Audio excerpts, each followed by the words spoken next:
Hola, buenas tardes, estimados. Vamos a comenzar la, nuevamente la grabación de clases que se perdieron, bueno, y que en el fondo las vamos a hacer de nuevo. Eh,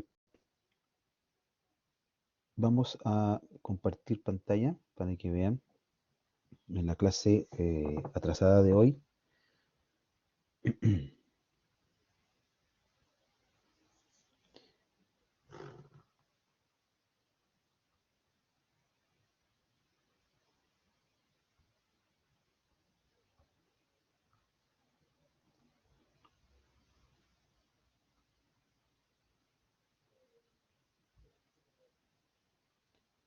Ok,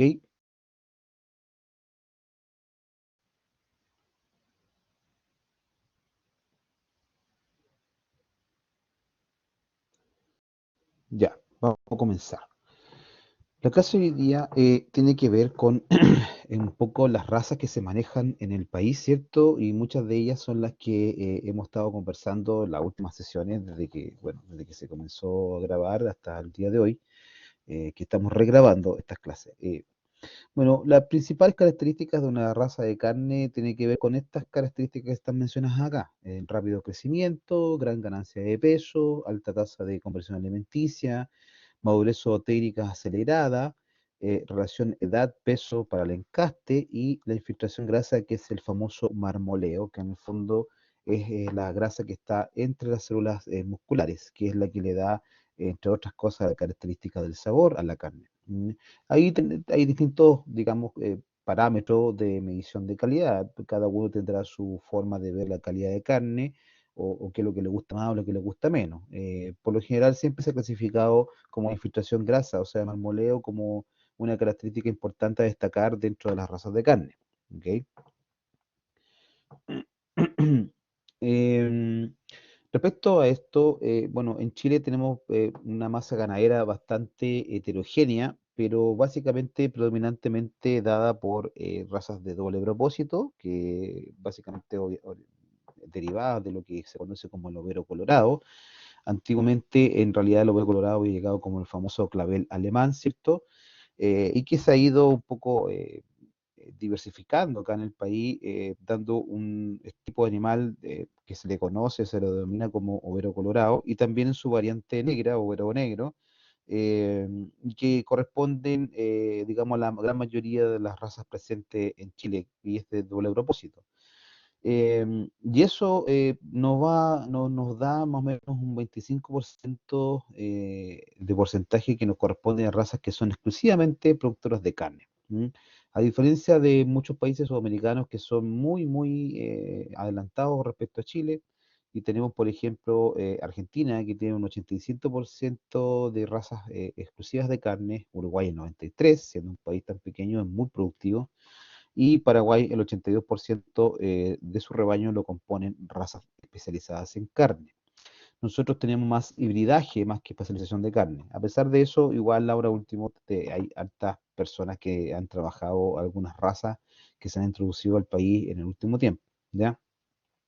Las razas de carne se caracterizan básicamente por lo siguiente: un lomo recto, de estructura rectangular, una pierna con alto contenido de carne, eso se conoce como pierna llena, ¿cierto?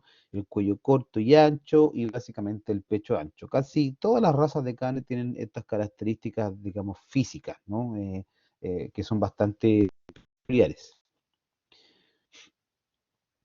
Em, Respecto a esto mismo, a las razas, a las distintas razas que se trabajan en Chile, es importante tener en cuenta tres tipos de identificaciones. Primero, el color del animal, eh, la presencia o no de cuernos, y obviamente el tamaño, siendo una variedad bastante importante de razas de carne. Hay algunas que obviamente tienen una alzada o un tamaño mucho mayor que otras, eh, y, y en realidad casi todas tienen muchas características similares, pero también se destacan algunas por el color o por el tamaño o por la forma digamos, de los cuartos traseros, lo que se conoce como la doble pulpa, por ejemplo, ¿cierto?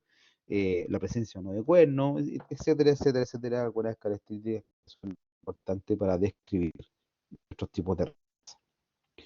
A raíz de eso, existe en Chile, esto estamos hablando siempre en razas que un poco se manejan en Chile, hay una clasificación que está dada por, básicamente por dos características. Primero, la clasificación según el origen, que tiene que ver muchas razas que tienen origen británico, de las Islas Británicas, ¿cierto? Y las otras razas que se conocen como razas de tipo europea o continentales, ¿ya? Tenemos muchos exponentes acá en Chile de ambos tipos de razas, o sea, de ambos orígenes, digamos, ¿ya? Las razas con aptitud cárnica, según su origen, hay una buena diferenciación. Por ejemplo, las de las islas británicas tienden a ser de menor tamaño, son de mayor fertilidad, eso sí, tienen una alta rusticidad. Y ahí tenemos dos componentes bastante característicos de este grupo. Es la raza Angus o Aberdeen Angus, que ese es el nombre completo, y la Hereford, ¿ya? Y respecto a las razas continentales, tenemos una característica muy importante. Son de gran tamaño, tienen mayor ganancia de peso y tienen menor fertilidad. El hecho de que sean animales más grandes obviamente hace que tenga un mayor porcentaje de distoxia, por lo tanto, eso está amarrado de la menor fertilidad. Tienden, eso sí, a tener carnes más magras, o sea, pueden ser un animal de mayor tamaño, pero no necesariamente se va a engrasar, y esa es una característica muy, muy buena que tienen estas razas, pues el hecho de que no porque uno lo vea más grande o más robusto, significa que tenga más grasa, es todo lo contrario, es más magro, ¿ya? Y acá tenemos varios exponentes de estas razas, el Simmental, el Limousin, el Belgian Blue, el Charolais, Blonde Guitan, etcétera, etcétera, etcétera. De ellas están todavía aquí en la región, ¿ya? Dentro de las razas británicas, obviamente la más conocida, lo que ha pegado muchísimo es la Aberdeen Angus, ¿cierto? Es la típica raza que se está viendo ahora último que en la región y con mucho poderío, con mucha presencia. Tiene alta fertilidad y facilidad de parto, tiene un marmoleo graso bastante interesante, ¿cierto? Incluso algunos lo han comparado con algunos cortes un poquito de menor calidad de guayú, pero que entre pelear ahí, por así decir, de gran calidad no ha estado, el pollet significa que no tiene cuernos, ¿ya? Y existen dos dominancias, de color rojo y el color negro. O sea, conocemos el Angus rojo y el Angus negro. Ya aquí tenemos el negro, ¿cierto? Típico Angus. Se me hace antiguo. Básicamente viene de las Islas Británicas, ¿cierto? Y además se difundió bastante bien a Estados Unidos, Canadá, Australia, Nueva Zelanda, llegó a Argentina y a todo. Y en nuestro país, obviamente, también se ha establecido bastante bien. Chile tiene climatológicamente hablando, este animal, como tiene una gran adaptabilidad al medio ambiente, ha podido establecerse de forma bastante exitosa. Ahí está la variedad roja, ¿cierto? De esto podemos encontrar un montón de la acá en la región.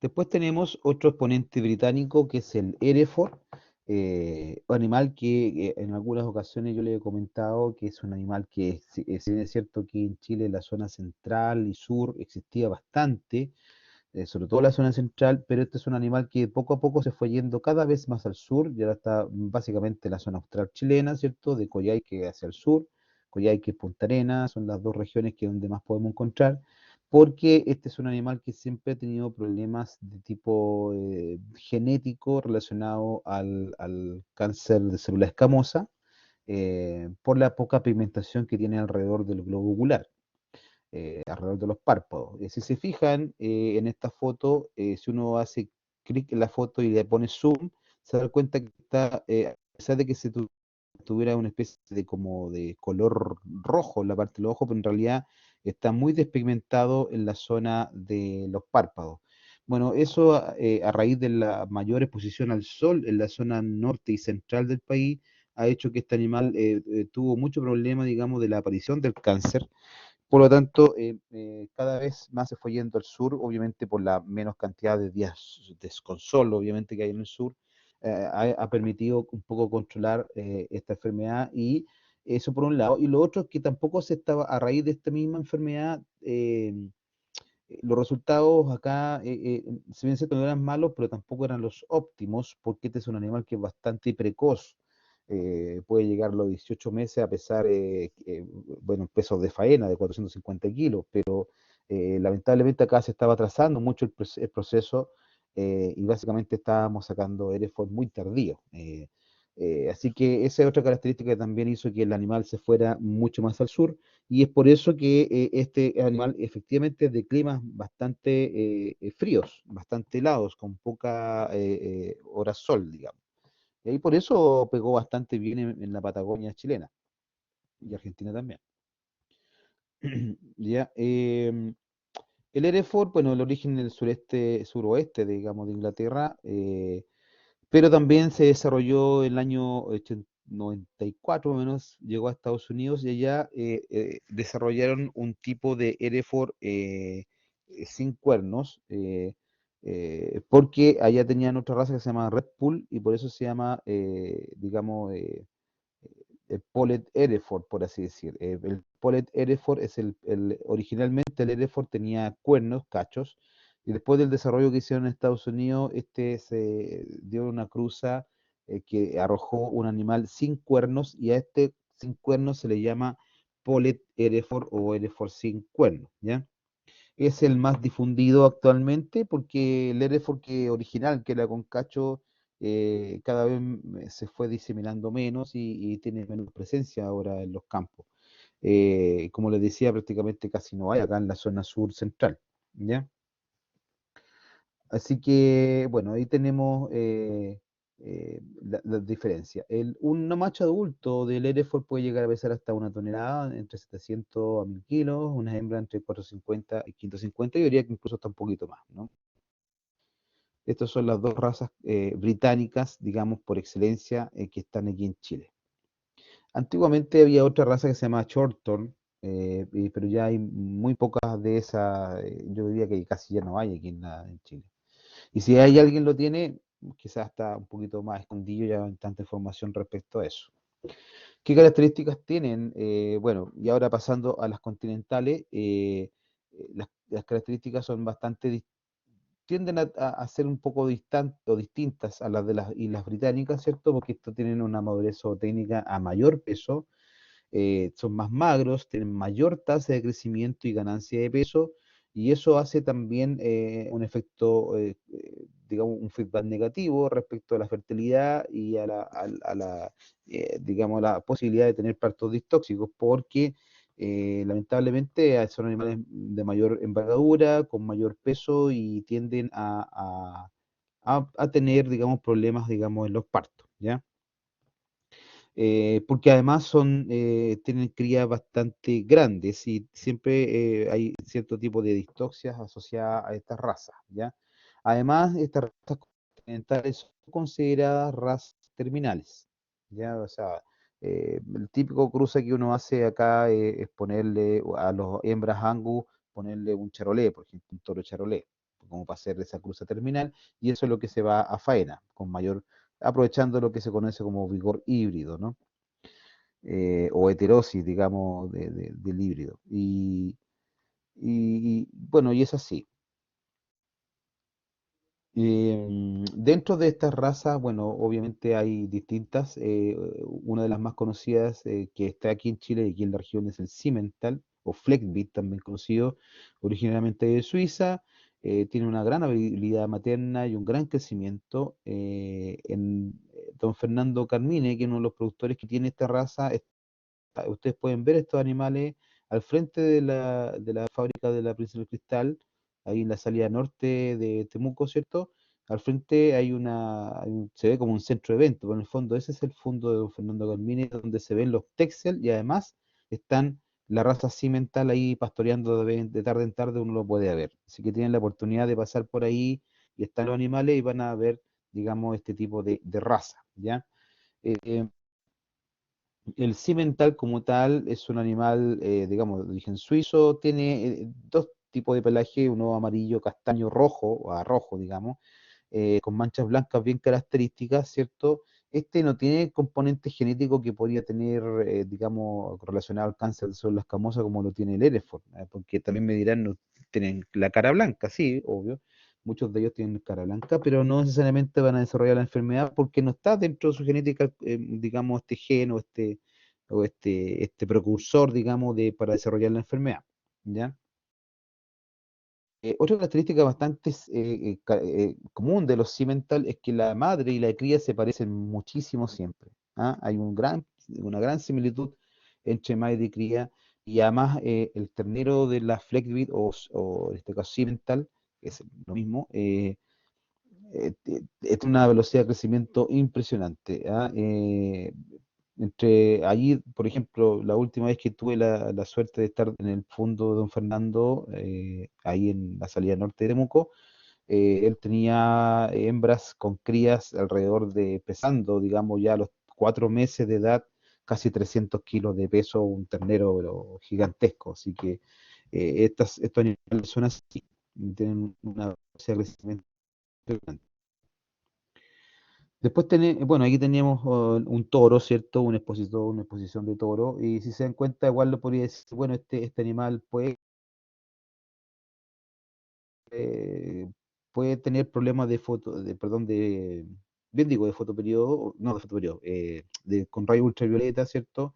Eh, claro que sí, pero como les decía yo, no necesariamente va a cursar la enfermedad porque genéticamente a lo mejor no tiene el componente que haga cursar la enfermedad, ¿ya?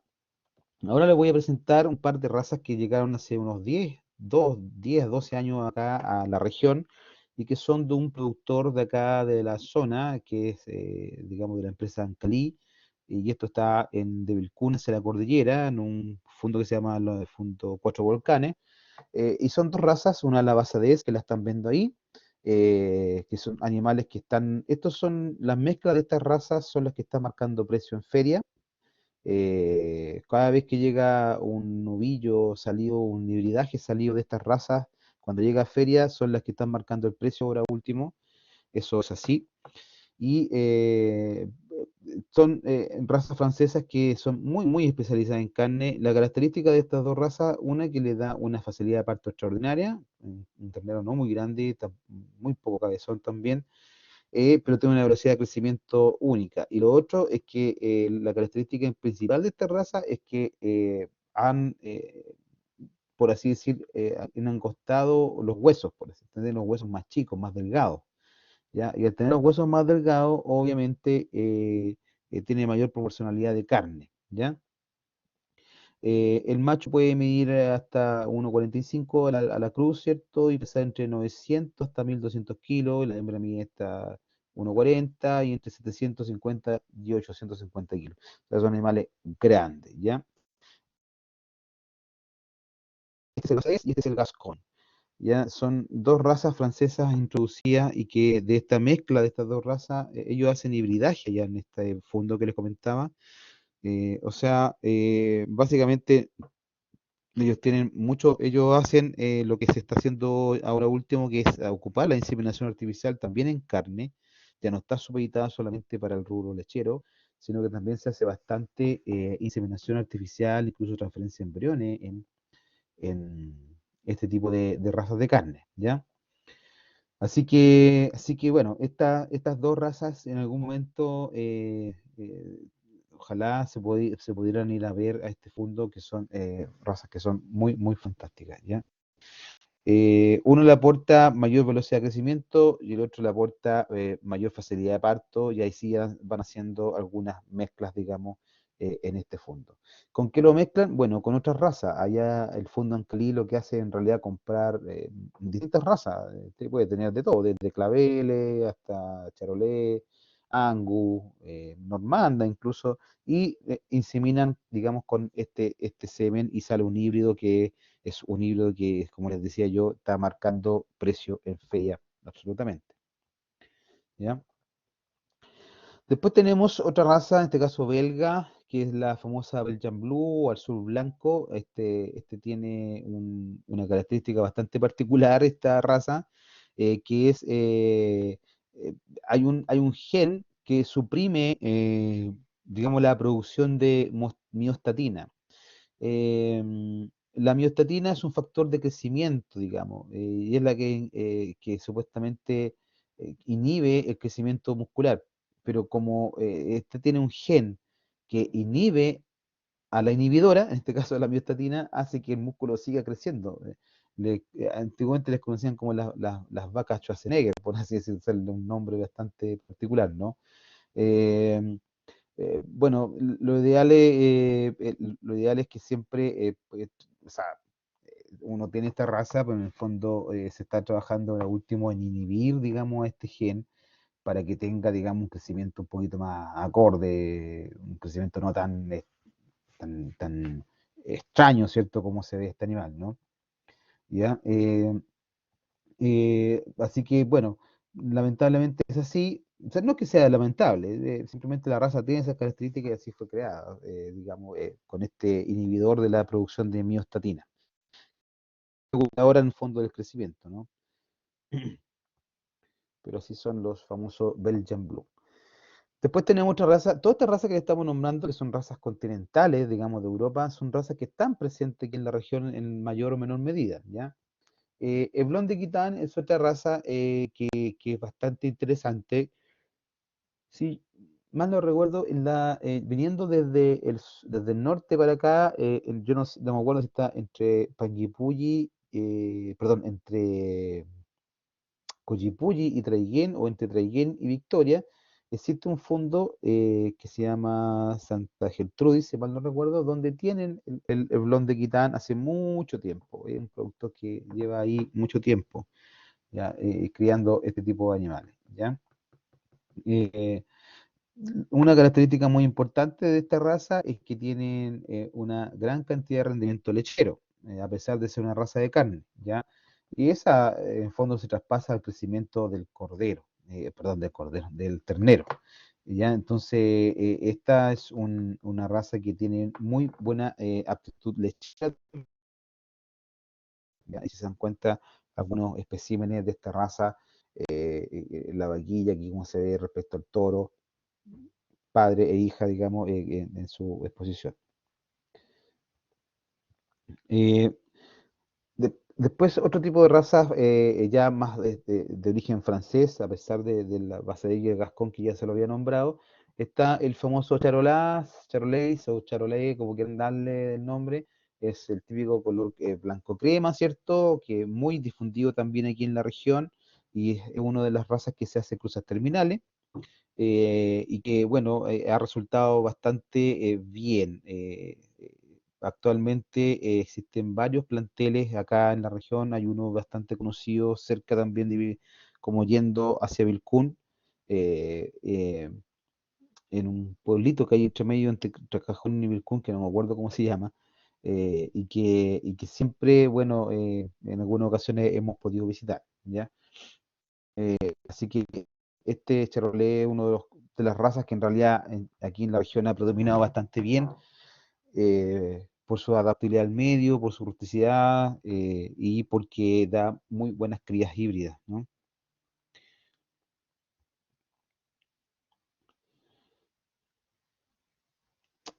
Bueno, tiene un excelente rendimiento de la canal y obviamente una carne magra. Finalmente, otro tipo de razas que están presentes aquí en la región es el famoso Wagyu, ¿cierto? Considerado el tesoro nacional japonés. Yo obviamente le podría presentar mil razas más, pero en realidad estamos hablando un poco de las más conocidas y las que están más presentes aquí en la región. Nos vamos a volver locos viendo cientos de razas que existen. Bueno, pero el Guayú sí está y está presente, y esto fue gracias a los acuerdos económicos que sustrajo Chile hace un tiempo atrás, ¿cierto? Un poco ya creo que lo había nombrado en otras clases, pero como lo estamos grabando de nuevo, les vuelvo a nombrar. Eh, Esta raza, en el fondo, Japón ha permitido sacar esta raza o ejemplares en su momento solamente a dos países fuera de Japón, razas puras, puras, digamos. Una es Chile y la otra es Estados Unidos, gracias digamos, a la barrera sanitaria que mantiene Chile respecto a la fiebre aftosa. Chile, al declararse libre de fiebre aftosa sin vacunación, le ha permitido establecer un montón de acuerdos económicos internacionales, ¿cierto? Y dentro de eso está un poco este negocio, digamos, que se formó con este tema. Así que eh, hay hay mucho todavía que por explorar, perdón, en el tema de esta raza, pero ya está establecido. Incluso ya está una asociación de criadores de Guayú de Chile, y que si mal no recuerdo el presidente de acá mismo de la región, bueno, y está. Es un sistema de producción especial como se le hizo, una técnica bastante tardía, por así decir. eh, y bueno, aquí se los presento. Uno puede decir, bueno, esto pareciera ser que fuera un Angus, pero no es un Angus, es un Wagyu porque la característica de este animal es que tiene cuernos, ¿ok? Así tal como lo ven ustedes, es exponente. Tiene bajo peso al nacimiento, más o menos a los 30 meses de edad, un poquito más allá de 2 años y medio, alcanza los 550 kilos. Está en Chile desde el año 2000, ¿ya? Y hay distintas, en Japón podríamos encontrar distintas variedades. Aquí están un poco las variedades que existen en Japón también, ¿cierto? Que son distintos colores, no solamente el color negro, el que uno conoce como guayú, sino que también existen otras variedades de color, ¿cierto? Dependiendo de a dónde se está criando. Eh, eh, y Japón también tiene una clasificación bastante, digamos, concreta, bastante extensa, perdón, no extensa, sino que bastante bien definida. ¿Ya? Y esta calidad es una calificación adicional del marmoleo, digamos, de la carne, ¿ya? Que va desde el número 1 hasta el número 12 con el mayor marmoleo posible. Recuerden que el marmoleo es la infiltración grasa que tiene la musculatura, ¿ok? Así que para que vean la diferencia que hay entre uno y otro. Existe también otro concepto que se llama carne Kobe. Ojo por ahí, si es que alguna vez lo escuchan o lo ven o lo leen en alguna parte. No es que exista una variedad o una raza Kobe. Lo que pasa es que en Kobe, es una ciudad, un lugar de Japón obviamente, se sobre especializaron en la cría del Wagyu, y ellos son los que tienen una clasificación, incluso un poquito, casi todos los Kobe, digamos, tienen incluso una clasificación interna dentro de Japón, ¿ya? Porque han marcado tendencia en las últimas décadas en Japón, y por lo tanto lo consideran ya que es casi una, digamos, la denominación de origen que le dieron es como de darle Kobe, Wagyu Kobe, o en realidad carne Kobe, pero sigue siendo la misma raza, ¿ok? Sigue siendo Wagyu, ¿ya? Bueno, ustedes me dirán también, bueno, si en otros países, usted va a Argentina, va a Uruguay o Brasil, también tienen Wagyu, sí, sí lo tienen, pero nunca ha sido el puro. Ellos siempre lo hicieron a través de cruzamientos, o se habrán conseguido algún tipo de semen o embriones, pero acá no, pues acá llegaron los puros puros, llegaron ejemplares, llegaron embriones, llegaron semen, entonces se pudo establecer, digamos, un Wagyu, digamos, bastante muy similar, de similares características al que pueden tener algunos granjeros en Japón. Es el que existe en Chile, ¿ya? En otros países, obviamente, como no tienen acuerdo suscrito con Japón, específicamente con este tipo de carne o de raza, no pueden decir que es el guayú puro, ¿ya? ¿Ok? Eso por dejarlo claro aquí y ahora, porque a veces uno puede leer o escuchar de otros países pero en realidad no, eso no ha cambiado. Chile sigue siendo el único país de Sudamérica y de Latinoamérica, digamos, libre de feratosa sin vacunación. Por lo tanto, mantenemos nuestro estatus de calidad. ¿Ok? Tenemos la famosa raza doble propósito, y aquí nos vamos a detener un poquito porque es la raza, digamos, que en realidad fue derivada de lo que se conoció como esclavel alemán, que fueron los primeros animales introducidos, digamos, como tal, aquí en Chile hace muchos años atrás, varias décadas atrás, y que, bueno, originario de alemán, obviamente, y que acá se adaptó muy bien, tiene una muy buena producción de carne igual. Existen la denominación de Chile ahora como clavel chileno o overo colorado chileno, eso ya está determinado por la Asociación Internacional de Razas de Carne, eso está reconocido, por lo tanto existe el clavel chileno, así se conoce en otros países, y es esta raza la más predominante en Chile, ¿ya? Y de esta y todas sus variedades, porque algunas son de origen más, como le llaman los viejos, más americanas, ¿cierto? Que son la típica holando americana o holando europeo. Estamos hablando de más que nada razas sacadas o salidas desde lechería y sus crías, por así decir, y sus mezclas en el fondo. Entonces, el hibridaje también es, digamos, ha sido como la base, digamos, de esta raza y la diseminación. Ahora, es una raza muy adaptada, con mucha rusticidad, se adapta a casi todos los climas de acá de Chile y de la región también, por supuesto. Por lo tanto, está presente y es la que más vemos nosotros en los campos. Cuando ustedes vean de este tipo de animales en los campos o sus variedades, digamos, negras o negras con blanco, tenga presente que son todas de esclavel, originarias del clavel alemán y conocida como el overo negro o overo colorado, ¿ya? Eh, mm, Insisto, esta es la raza más faena en Chile porque es la más existente en Chile, por lo tanto es la más numerosa de las que tenemos nosotros también aquí en la región. Existen criaderos, obviamente, de overo colorado chileno o de clavel chileno en distintas partes. Esa foto de arriba, por ejemplo, es del fondo que está en Melipeuco, de la familia García, y es donde tienen, digamos, los exponentes más puros, digamos, acá en la región. ¿Ya?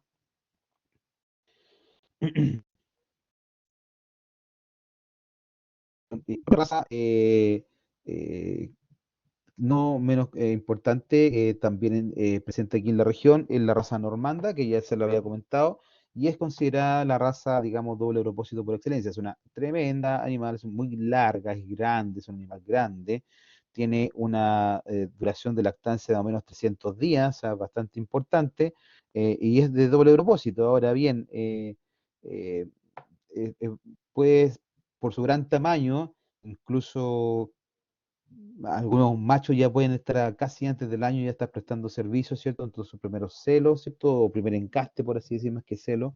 eh, y, y es bastante característico, sobre todo la zona de entre Victoria y Curacautín, donde también está la Fundación Bondión, ¿cierto? Que es la que más ha trabajado este tipo de raza junto con la Fleckrit y otras razas francesas, ¿ya? Pero ahí tienen, digamos la famosa normanda, ¿ya? No vamos a entrar más allá en detalle cada una de ellas, esto es solamente un paneo de algunas de las razas presentes aquí en Chile y básicamente aquí en la región. Ya, pero yo creo que hemos abarcado bastante de las razas que podemos encontrar aquí en la región. Ya, por otro lado, estos son los Bos taurus, ¿cierto? Por otro lado, dentro de la clasificación también están los famosos Bos índicos, ¿cierto? Derivados de las razas de origen hindú. De aquí tenemos yo esto se las voy a presentar porque es lógico que también los conozcan, es en algún momento ubicara, digamos, alguna de estas razas en alguna parte de Chile. Aquí tenemos, por ejemplo, cinco representantes que las vamos a ver ahora, una la Gucerat o Gucerá, Nelor o Nelor, la Gir, la Indo-Brasil y la Brahma. Estas últimas, la Indo-Brasil y la Brahman, sobre todo la Brahman, en algún momento en Chile estuvo, o capaz que todavía esté, pero no pegó mucho, obviamente, porque estas son razas que requieren un tema climático bastante, digamos, importante. Requieren de mucha humedad y de mucha temperatura, entonces acá en Chile esas condiciones casi no se dan. Sí se da mucha temperatura, pero no humedad, que no es lo mismo. ¿Ok? Bueno, dentro de la primera raza que vamos a ver es la famosa Gucerat, ahí la tienen, en la característica importante, obviamente son estos cuernos de tipo medio de forma de lira, ¿cierto? Y tienen otra cosa importante y característica de todas las razas cebollinas es la joroba, ¿cierto? Donde, bueno, es un corte más que se le agrega a este tipo de animales y es uno de los más apetecidos, digamos, en algunos países, digamos, que mantienen estas razas. Esa es la famosa Gucerat. Ya hay la típica raza o animal que uno ve de repente en algunas películas hindú, ¿cierto? Algunas ceremonias que han mostrado, es como la típica raza de allá. Dentro de esta tenemos la variedad Nelor también, ¿no? Del distrito de Nelor en la India, ¿cierto? Si se dan cuenta, tienen una característica bastante distinta, a pesar de que es muy similar, pero no es tan igual a los cachos, digamos, de la Gucerat. ¿ya? Por lo general, estas también tienen una tonalidad un poquito más clara, ¿cierto? No tan gris como la anterior. Eh, También es obviamente una animal o raza que se ha ocupado mucho en las ceremonias hindú.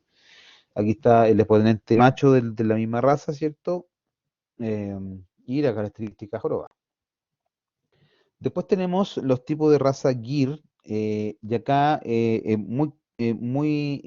uno lo ve así, pero es muy similar a lo que uno podría ver, si uno le pusiera el color negro, estaría hablando del búfalo de agua, ¿cierto? Bueno, de esto sí tenemos exponente aquí en Chile, básicamente la búfala de agua, que está presente en un plantel en la séptima región donde hacen queso. ¿Cómo se llama este queso que es? Ya se me olvidó el nombre, pero existe un plantel de búfala de agua. No es este, obviamente, pero es del mismo origen. La típica cabeza, ¿cierto? Que con los cachos, digamos, distendidos hacia el lateral, ¿cierto?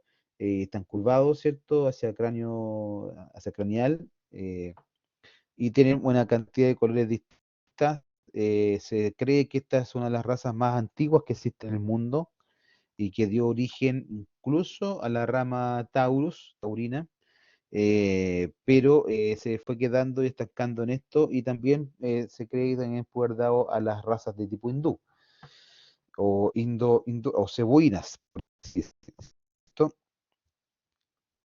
Aquí tienen otra foto de este gir o gir, como quieren llamarlo. Si se dan cuenta, estas fotos que con estas son sacadas de Brasil, en el fondo, de un portal de Brasil.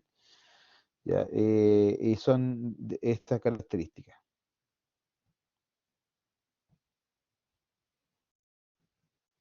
Aquí tenemos otro exponente típico, digamos, estas fotos, como le digo yo, son de Brasil. Pero es como le decía yo, si de este le pusiéramos negro y a lo mejor no con la joroba, pasaría como búfalo de agua, ¿ya? Después tenemos la raza Indo-Brasil, ¿cierto? Que fue, bueno, a través de cruzamientos, distintos tipos de cruzamientos de razas cebuinas como la Neló, la Bucerat, que llegaron a Brasil, se fueron dando estas características muy importantes, o sea, muchas, digamos, eh, muy características. Salió un tipo de animal muy similar a la Nelor o Bucerat, pero con una característica muy, muy particular, que es tener las orejas muy grandes, como ustedes las ven aquí, y colgantes. ¿Ah? Entonces ahí uno puede diferenciar entre una raza cebollina de otra, en este caso la Indo-Brasil tiene esta característica, ¿ya? Em, Después tenemos la famosa raza Brahman. Esta es una de las razas que en algún momento estuvo en Chile. No está de tipo plomizo, sino que en la roja. Y aquí es porque allá llegaron un montón de razas de tipo de hindú, ¿cierto? Y trataron de hacer algunas hibridaje, algunas combinaciones genéticas, ¿cierto? Y resultó este animal que tiene, por así decirlo, rasgos cebuinos, obviamente. eh, Tiene los cuernos un poco hacia arriba y hacia afuera, ¿cierto? Puede tener distintas tonalidades, siendo más las predominantes las rojas y las negras, pero básicamente rojas, ¿cierto? Y digamos, es un animal que, como les decía, en algún momento estuvo en Chile. Pero por un tema nuevamente climático es muy difícil mantener un animal que no se adapta al clima. Aquí Chile tiende a ser frío, ¿ya? Y es muy difícil que el animal pueda mantenerse bien. Ahí tienen el Brahman rojo. Si se dan cuenta, tiene distintas características que reúnen las otras razas, digamos, que vimos de origen cebuino. Ya, eso era con respecto a algunas razas, digamos, presentes y que obviamente también les mostré las razas, digamos, eh, de tipo cebú, ¿cierto? Del Bos indicus, que también es una rama importante que hay que conocer. Ya, bueno, como ya lo habíamos conversado, existen dos sistemas, digamos, en Chile dados para casi todo lo que es carne, sistemas extensivos y sistema de pastoreo.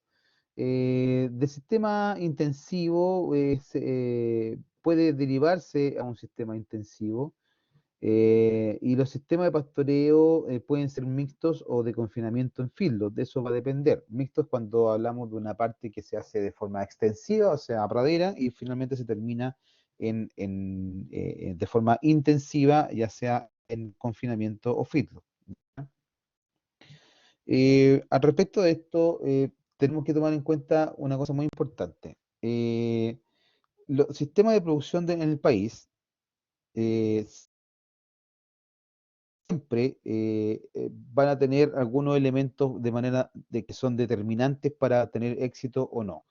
De estos, en este sistema, digamos, productivo hecho en el país, hay dos, digamos, grandes ítems, que uno es el ítem de la parte técnica y el otro es el ítem de la parte humana. En respecto a la parte técnica, hay dos variaciones que nos hacen tomar en cuenta esta productividad, ya sea de nivel físico, por ejemplo, impedimentos o determinantes físicas, puede ser la topografía del sector, el suelo, la temperatura, etcétera, etcétera. Y de manera ecológica, el tipo de vegetación que esté, el tipo de animal que se va a trabajar, las placas que estén presentes, algunas enfermedades que sean de manera crónica, que hayan estado presentes no en el predio, o que está atacando en ese momento. Entonces son factores que determinan, digamos, los distintos sistemas de producción del país. Después tenemos el factor humano, donde tenemos dos variables, una exógena y una endógena. La parte endógena son los recursos, nuestros propios recursos, las metas que se quieren lograr, el productor qué quiere hacer con los animales que compró, las actitudes que tiene como para poder hacerlo, el nivel de educación que tienen estas personas como para poder trabajar, porque es muy importante. Yo alguna vez les comenté que en Nueva Zelanda, por ejemplo, casi todos los dueños de animales son de nivel técnico y de ahí para arriba porque si a lo mejor no estudió por la universidad o una carrera técnica, el Estado se preocupa de capacitar a esas personas, pero de forma eficiente, o sea, y con certificación y todo. Y aparte que además existe eh, además en Nueva Zelanda también está la subvención que hace eh, el Estado, digamos, a los agricultores que se dedican a este tema. Después tenemos los exógenos y ahí tenemos las políticas del país, por ejemplo, la infraestructura está presente en respecto a los caminos, qué instituciones están presentes que puedan apoyar o no al agricultor. Entonces, todo eso, las políticas como país también son importantes. Yo les explicaba recién lo que pasaba con Nueva Zelanda y en Chile la subvención no pasa nada. Entonces, al contrario, más impuestos nos ponen. Pero bueno, así está. Bueno, la clasificación de los sistemas productivos lo podemos dar de dos formas, de ya como ciclo completo, ¿cierto? O como ciclo parcial. Del ciclo parcial, obviamente, tenemos algunas de estas etapas, ya sea la etapa de crianza, o la etapa de recría, o la engorda como tal. Y el ciclo completo, que obviamente agarra a los animales desde el sistema vaca-cría hasta la engorda final y finalmente la venta en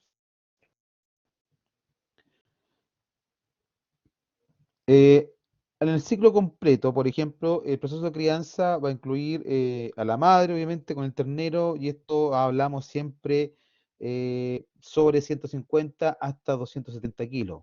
Eso va a depender, ¿ah? Depende de la región, depende de la zona agroclimática que veíamos en la primera clase. eh, Eso va a depender. La mayoría de los destetes van a ocurrir siempre sobre los 180 kilos, 200 kilos. Es por un tema de negocio también. Ya la gente más allá de eso no lo conserva el animal porque tampoco tiene el pasto para hacerlo, la comida para hacerlo, no está en eso, ¿ya? La recría, obviamente, es básicamente el ternero, y son aquí donde, aparte del primer negocio del tema, es donde cuando gente compra animales de recría o de destete, destetado, y hace esta famosa recría que es llevar los animales más o menos hasta los 270 kilos, 350 kilos, incluso hasta un poquito más. Y después finalmente la engorda, que es llevar a los animales hasta los 450 o 550 kilos, que es el peso de faena. Entonces, este ciclo completo hay mucha gente que lo hace y hay otra gente que sabe o lo hace en una de estas etapas solamente, ¿ya? Después tenemos, bueno, dentro de lo que es el sistema extensivo, eh, claramente son muy dependientes de la tierra, digamos. Y el sistema de pastoreo es el que más marca y es el que más, digamos, nos da el éxito o el fracaso de este tipo de explotaciones.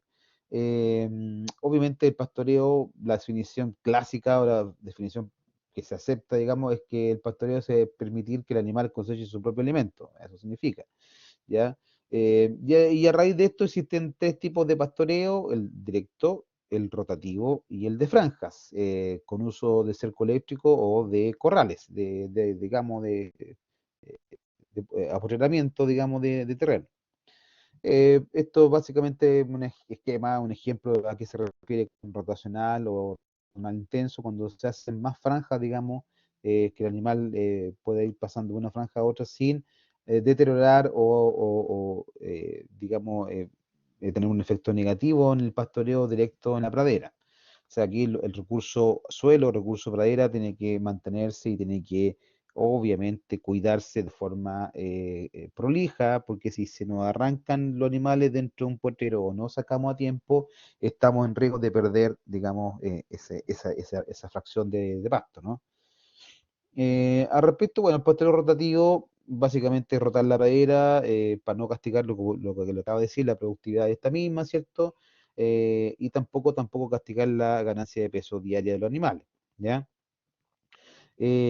Aparte que también permite comer de forma racional, puede ser intenso y obviamente siempre que se hace esto hay que tener un periodo de resguardo o de descanso establecido para que pueda volver a recuperarse. Por eso se llama de rotación. Eh, ¿Qué factores hay que considerar, cierto? Hay que considerar, por ejemplo, qué especie o componentes de la pradera están, qué calidad y cantidad son inversamente proporcionales, eso hay que dejarlo claro. No necesariamente el pasto que uno lo ve como verde, grande, es el de mejor calidad, ¿ya? Todo va a depender de su estado de madurez, de la producción de materia seca que tenga esa pradera. Y obviamente aclarar, perdón, equilibrar estas consideraciones. Respecto a la carga animal, también es importante la cantidad animal por unidad de superficie, eso es la definición de carga animal. En el fondo siempre se ha aceptado que en Chile la carga animal sea más o menos de un animal, y eso estamos hablando de 400 kilos, digamos, de peso vivo por hectárea. Por lo general, eh, uno hace eso eh, y por lo general la gente mete mucho más animales de lo que corresponde a un potrero. Entonces ahí es donde tenemos una falencia importante respecto a las cargas animales y respecto a la degradación de la pradera y a la no aumento de peso de los terneros en este caso. ¿Ya? Así que hay que saber muy bien trabajar la carga animal. Eh, ¿Ok? Hay que también tener muy claro qué es lo que se tiene. Eso es parte de lo que se conoce como balance forrajero y lo vamos a aprender en un par de clases más, ¿ya? Hay que sobrecargar la pradera y tampoco dejar que ésta crezca mucho sin ocuparla. Un poco lo vamos a ver ahora. El rotativo, bueno, hay distintos tipos de parcelación, distintos tipos de pastoreo rotativo. Lo ideal siempre es hacerla, permite planificar de mejor manera, digamos, digamos, el mismo pasto, el ciclo del pasto, permite tener un reconocimiento bastante más profundo del mismo suelo, ¿cierto? Eh, bueno, estos son los factores que uno deberá tener en consideración. Por ejemplo, un ejemplo aquí bastante importante, una secuencia de pastoreo. Cuando uno ingresa al pastoreo está hasta cierta altura. En vaca siempre se aceptar entre 20 y 25 centímetros de altura, es como el tamaño ideal para que los animales puedan pastorear. Y finalmente después sacarlo cuando más o menos está a la altura de unos de 5 a 7 centímetros más o menos, para que obviamente permitir que esta planta vuelva a rebrotar y no se quede estancada y finalmente muera. ¿Ya? Dentro de lo que también está importante, labor de la engorda es mantener, digamos, cuando es en tabulación o en sistema intensivo de tabulación, siempre permite, digamos, una alta densidad animal. No se utiliza en ciclos completos para nada, a veces mucho, la gran mayoría solamente hace la etapa de engorda. ¿Por qué? ¿Por qué pasa esto? Porque mucha gente, bueno, hace par de días conversaba con alguien que había dejado de hacer, digamos, todo el proceso porque le salía muy caro, ¿ya? Y casi todos están básicamente están haciendo el negocio. Este año está muy bueno. Ustedes saben que el precio de la carne subió estratosféricamente y todas las personas que compraron durante pandemia algunos novillos o terneros para engorda, ahora están sacando los créditos de eso porque está muy bueno el precio en feria a raíz de la pandemia misma, ¿ya? Ya, y bueno, los sistemas intensivos de producción de carne también contemplan lo que se conoce como feedlot o crianza intensiva o engorda intensiva de animales. Y esto es maximizar, digamos, reducir al menor tiempo posible el estadio de los animales dentro de un predio, y los terminando rápido para, obviamente, esto es una maquinita, ¿cierto? Entonces la idea es ir metiendo, o sacando el sistema y metiendo el sistema. Y esto, el feedlot, lo que también, una de las características importantes es que permite hacer una dieta un poco más balanceada, ¿ya?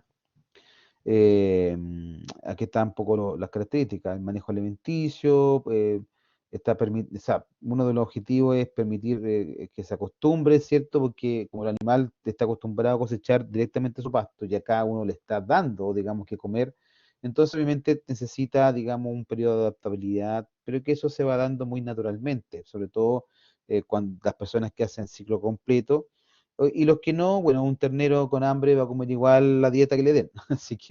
Así que mientras esta sea balanceada y permita que el animal vaya creciendo día a día, estamos bien, ¿ya?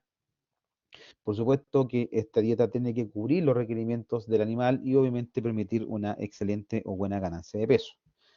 Y otra cosa no menos importante es que esta dieta tiene que ser barata, ¿ya?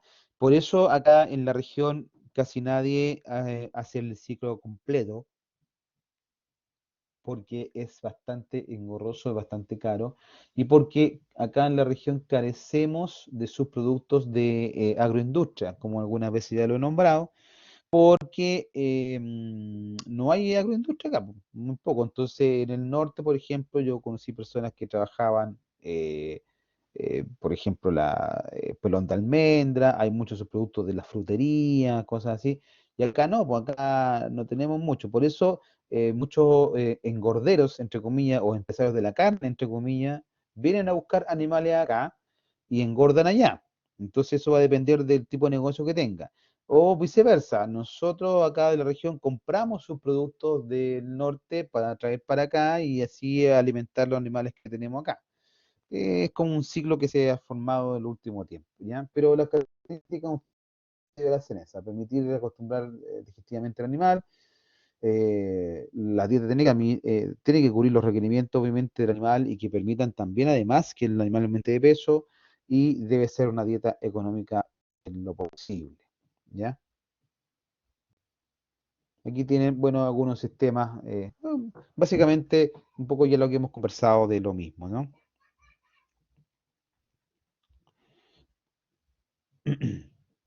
Bueno, aquí está la diferenciación, esto ya lo habíamos visto en la primera clase, que lo que hacen en algunas zonas, ¿cierto? Zona central, aquí por ejemplo, la zona llano central de riego, aquí hace el ciclo completo con feedlot, o si nos vamos a la zona de precordillera andina, que es donde estamos nosotros acá, por lo menos yo acá en Villarrica, pastoreo y crianza, básicamente hay muchas zonas forestales, por lo tanto hay poca crianza de animales, pero hay. Pero si nos vamos al llano central, hay gente que hace las tres etapas, hay otras que solamente hace algunas partes del ciclo completo, ¿ya? Bueno, y finalmente está lo que tiene que ver con el mercado de la carne y cuál es su comercialización completa, ¿cierto? Porque eso es lo que se hace. Actualmente, como ya les decía, los precios están muy buenos, así que hay posibilidades de que esto siga creciendo aún más. ¿Por qué? Porque en algún momento obviamente va a parar, ¿no? No es que va a seguir aumentando el precio. El mercado siempre se va regulando a medida como van avanzando las políticas país, ¿no? Eh, la suscripción de unos acuerdos económicos o más que eso, es simplemente porque la inflación hace también suban algunos se suba el precio en el fondo. Distintas características pueden pasar de un año a otro. Por ejemplo, ahora el tema de la pandemia agregó que lamentablemente aumentara el peso porque el costo también de producción fue más difícil. El producir fue difícil, por lo tanto se vendió caro eso, y se está vendiendo caro todavía. ¿Ya? De que Chile puede aumentar la masa económica, la masa, digamos, bovina del país, por supuesto. Lo que pasa es que está haciendo, y lamentablemente en las últimas 2 décadas, está haciendo más negocio poner palos, digamos, árboles forestales, que, digamos, criar animales. Y es una tendencia, digamos, lamentable. ¿Mm? Y otra cosa, otro tema del mercado de respecto a la carne chilena es que sí tiene una muy buena calidad, y eso es lo que tiene que vender en el fondo. Lo que Chile está exportando ahora, nosotros estamos exportando mucho, yo les envié, está dentro de la plataforma, eso yo sí me acuerdo, algunos archivos que tienen que ver con las estadísticas, digamos, de exportaciones de carne en Chile, y uno de los principales compradores es China y el segundo comprador es Canadá. Por lo tanto, tenemos un mercado donde obviamente puede crecer muchísimo más de lo que está hasta ahora, pero al menos ya hay ciertos acuerdos. ¿Ya? Bueno, chicos, eso era la clase respecto a algunas características de las razas y nos estaríamos viendo en la próxima clase. ¿Ok?